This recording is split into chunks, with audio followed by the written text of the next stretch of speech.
இந்த அடிப்படையில் தான் கடந்த டிசம்பர் 2024 மாதத்தில் தமிழக முதல்வர் அவர்கள் அம்பேத்கர் தொழில் முனைவோர் திட்டத்தின் கீழ் சுத்திகரிப்பு தொழிலாளிகளுக்கு கழிவுநீர் அகற்றும் வாகனம் வழங்கியதில் மிகப்பெரிய முறைகேடு நடந்திருக்கிறது. தமிழ்நாடு காங்கிரஸ் கமிட்டியின் SC/ST பிரிவை சேர்ந்த உறுப்பினர்கள் தான் தமிழ்நாடு காங்கிரஸ் கமிட்டியின் தலைவர் திரு செல்வ பெருந்தகை அவர்களின் பினாமிகளாக செயல்பட்டு திரு செல்வ பெருந்தகை அவர்கள் இந்த சுத்திகரிப்பு தொழிலாளிகளுக்கு வாகனம் வழங்கும் திட்டத்தையே உருவாக்கியவர்.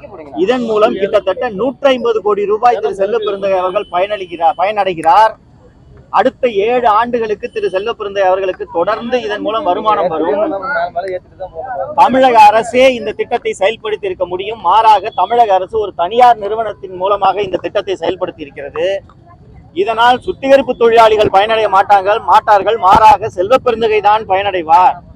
சுத்திகரிப்பு தொழிலாளர்கள் இந்த திட்டத்தின் மூலம் ஏமாற்றப்படுகிறார்கள் என்று நான் 2-3 வீடியோக்கள் செய்திருந்தேன்.